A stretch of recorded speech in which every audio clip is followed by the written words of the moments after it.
There's a table for sale right now at Room and Board Furniture Store. It's called the McKean. Price tag is $399. It's made from wood that was pulled out of a demolished row house in West Baltimore. A house that nobody wanted. A house the city was going to crush with an excavator and dump in a landfill. But a guy named Max Pollock walked in first, pulled the boards out by hand, cleaned them, milled them, and now rich people in Manhattan are eating dinner on that wood. The wood in that row house wall was worth more than the house itself. And if your home was built before 1940, the same wood is inside your walls right now. Let me tell you how I found out about this. I was reading a marketplace story by Amy Scott, published June 2021, about this company in Baltimore called Brick Plus Board. Pollock runs it. He's got this warehouse that smells like freshly cut wood, except the wood isn't fresh at all. It's 100, 200, sometimes close to 300 years old. He salvages it from abandoned row houses. Baltimore tears down hundreds of them every year. And then his crew pulls the nails out, cleans off a century of dust and grime, runs it through their machines and turns it into flooring, wall paneling, tabletops. Every month, through a partnership with the U.S. Forest Service, a truckload of that processed wood gets shipped to Room and Board, and Room and Board turns it into furniture that sells for over $1,000 a piece, named after the streets where the houses used to stand. But here's the detail that stopped me cold.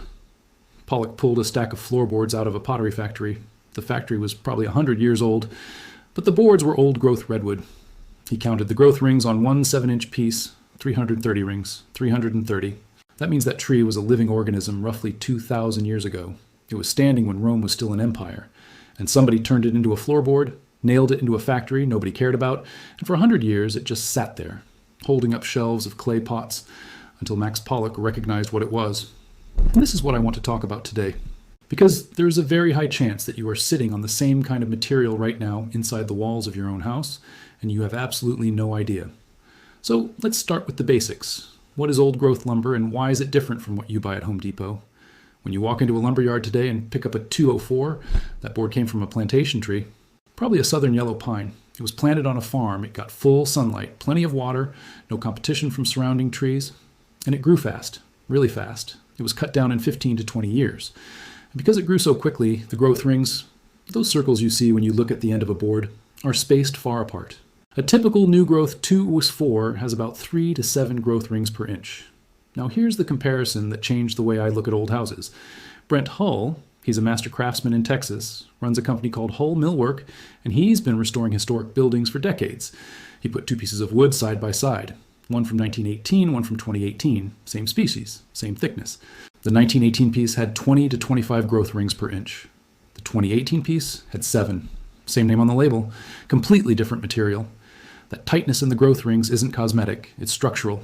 Tighter rings mean higher density. Higher density means more strength, more stability, more resistance to rot, more resistance to insects. Old growth heart pine, the heartwood of the longleaf pine, scores 1,225 on the Jenka hardness scale. Standard southern yellow pine, 870. That's a 40% difference in hardness. Heart pine is technically a softwood, but it's harder than several species that are classified as hardwoods. And this is the wood that's inside the walls of houses built before 1940. Here's why it exists in those houses and nowhere else. Between roughly the 1870s and the 1940s, America was cutting through its virgin forests at an industrial pace. We needed wood for everything: railroads, ships, houses, factories, telegraph poles, mine shafts. The trees being cut were ancient. Longleaf pines that were 200, 300, sometimes 500 years old. White oaks that had been growing since before Columbus. American chestnuts that were 100 feet tall and 10 feet in diameter.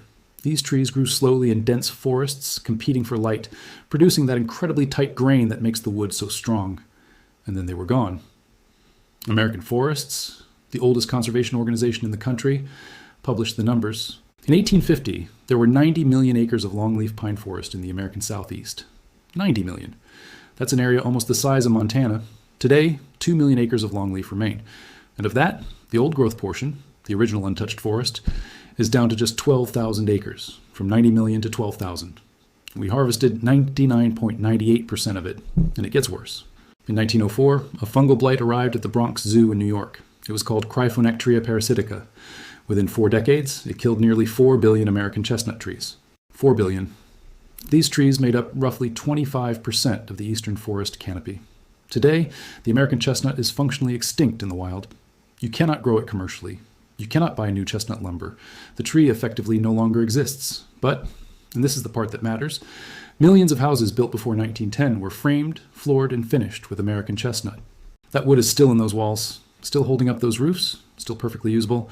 So what's it worth? Let's talk numbers. E.T. Moore, they're based in Richmond, Virginia, and they're one of the largest reclaimed heart pine companies in America. Their pricing goes like this. Number 1, grade heart pine flooring starts at about $12.50 per square foot. Select grade is $16 per square foot. Select edge grain, the premium product, is $19 per square foot. In board foot terms, reclaimed heart pine runs $8 to $25 per board foot, depending on grade, species, and condition. American chestnut, because of its extinction level scarcity, goes for $7.50 to $18 per board foot. Now, how much lumber is inside an old house?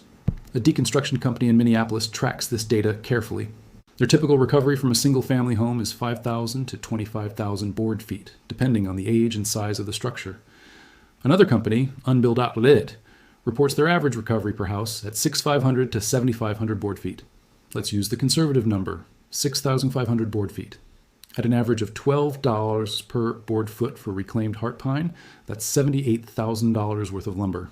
Inside one house. A house that someone was about to pay $18,000 to demolish and dump in a landfill. And that brings me to the part of this story that genuinely makes me angry. Every year in the United States, approximately 30 million tons of wood waste from construction and demolition goes into landfills. That's a number from the USDA Forest Service, 30 million tons per year. A significant portion of that is coming from pre-1960 buildings that contain old-growth lumber, wood that literally cannot be replaced, wood that took 300 years to grow. And we're crushing it with excavators, loading it into dump trucks and burying it underground. But it gets worse than just waste. There's an active game being played, and homeowners are on the losing end of it. Here's how it works. A homeowner has an old house that needs to come down. Maybe they inherited it, maybe the city condemned it, maybe they want to build new. A demolition company shows up and says, we'll tear it down for free, or close to free.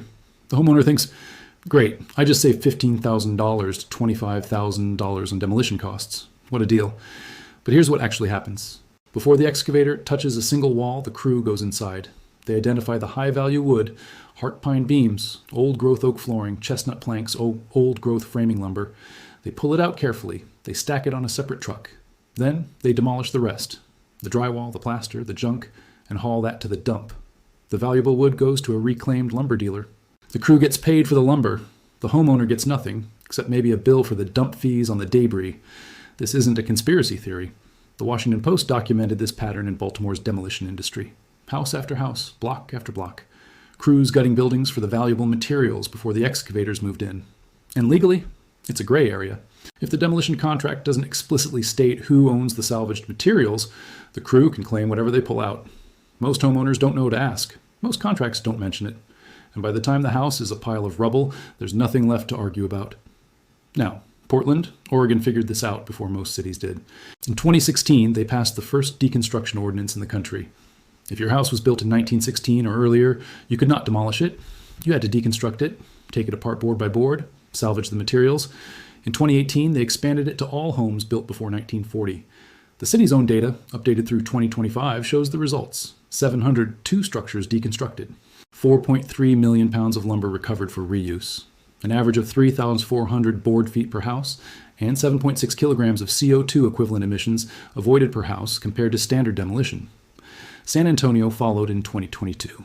Their contractors are averaging 70% material recovery by weight, with over half going directly to reuse. Palo Alto, California, and Boulder, Colorado went even further. They require deconstruction for any building coming down, regardless of age. But here's what I want you to understand. These cities didn't pass these laws because they love old wood. They passed them because they ran the numbers and realized that the material inside old buildings is more valuable than the cost of taking them apart carefully.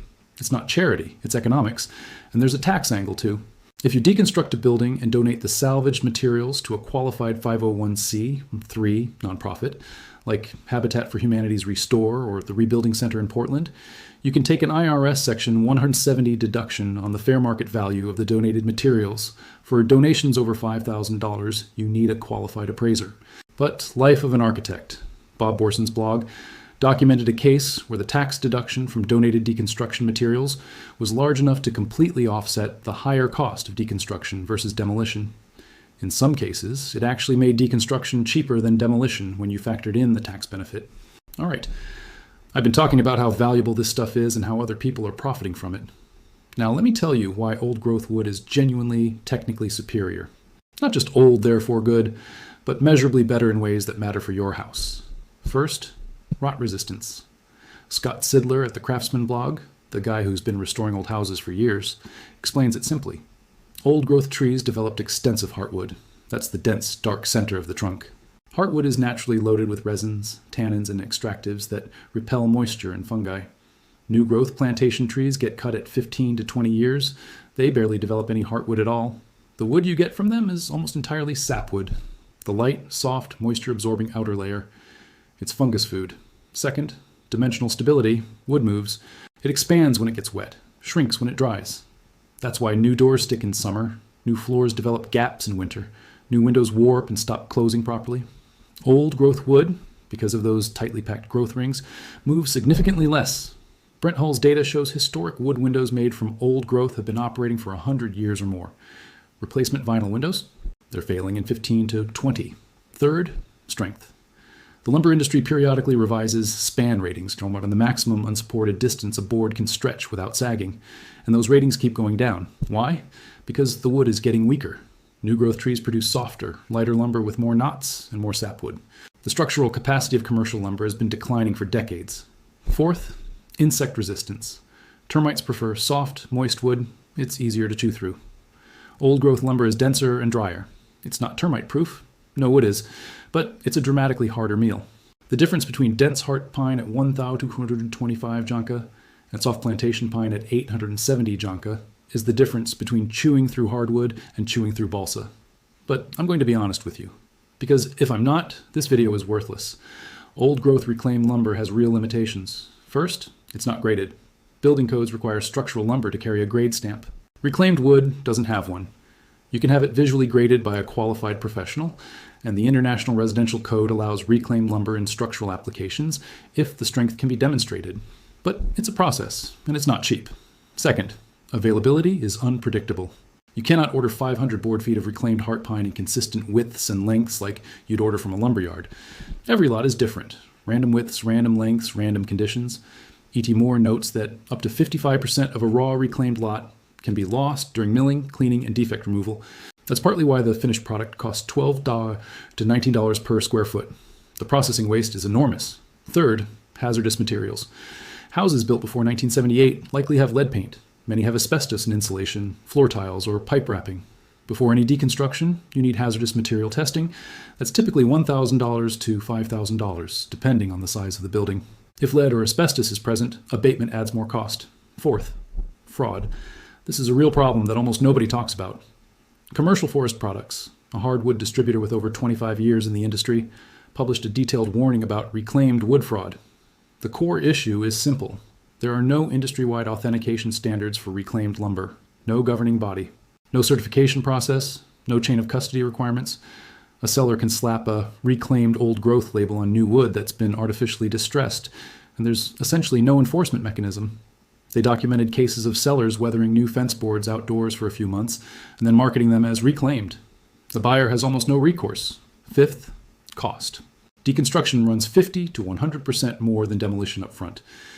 Bob Borson at Life of an Architect puts it at roughly $15,000 for demolition versus $30,000 for deconstruction on a typical house. The tax deduction and material value can offset this, sometimes completely. But the upfront cash outlay is higher, and not every homeowner has that flexibility. So here's what you actually do with this information. Not theory, steps. Step 1. Figure out when your house was built. Check your county assessor's website, look at property records, or pull your original deed. If your house was built before 1940, the probability of old growth lumber is very high. Between 1940 and 1960, it's mixed. Some old growth, some new. After 1960, it's almost certainly all plantation lumber. Step 2, go look at exposed wood in your house. Your attic is the best place. Roof rafters and sheathing boards are often visible. Your basement or crawl space is another good spot. Look at floor joists and subfloor. Cut end of any board. Count the growth rings. If you're seeing 20 or more rings per inch, tight, closely packed lines, that's old growth. If you're seeing 5 to 7 rings with wide spacing, that's plantation wood. Step 3. If you're doing any renovation and removing old wood, do not let your contractor throw it in a dumpster. Tell them explicitly that wood is your property and you're keeping it. Stack it, store it, protect it from rain. Even if you don't know what to do with it yet, keeping it is better than watching $15 per board foot go to a landfill. Step 4. If you're planning to demolish an old structure, get a deconstruction estimate alongside your demolition estimate. Contact companies like the Reuse People, your local Habitat for Humanity Restore, or search for architectural salvage companies in your area. Ask about the tax deduction for donated materials. IRS Form 8283 for donations over $500. Run the real numbers before you sign anything. Step 5. If a demolition company offers to take your house down for free or suspiciously cheap, ask one question. Who owns the salvage materials? Get the answer in writing, in the contract, before a single nail gets pulled. If they won't put it in writing, you know exactly what their business model is. Step 6. If you're buying reclaimed wood for a project, buy from established, reputable dealers. Longleaf Lumber in Massachusetts, E.T. Moore in Virginia, Pioneer Millworks in New York, Goodwin Hart Pine in Florida, Brick Plus Board in Baltimore. These companies have documented sourcing and processing operations. Ask where the wood came from. Ask to see the source building photographs. If a dealer can't tell you the provenance, walk away. I want to leave you with one number. Portland's deconstruction program has recovered 4.3 million pounds of lumber from 702 structures in one city over 9 years. And Portland is one of maybe 8 or 9 cities in the entire country that requires deconstruction. Everywhere else, the excavator wins. The wood goes to the landfill, 30 million tons per year. We are burying a material that took 300 years to grow, that cannot be regrown, that is harder and stronger and more durable than anything we produce today. And we are replacing it with plantation pine that warps in a rainstorm and rots in a decade. Your old house is not a teardown, it's a vault. And the wood inside those walls is not waste, it's an inheritance. Treat it like one. If this video changed how you think about old houses, drop a comment and tell me when your house was built. And if you've ever found old growth wood during a renovation, I genuinely want to hear what you did with it.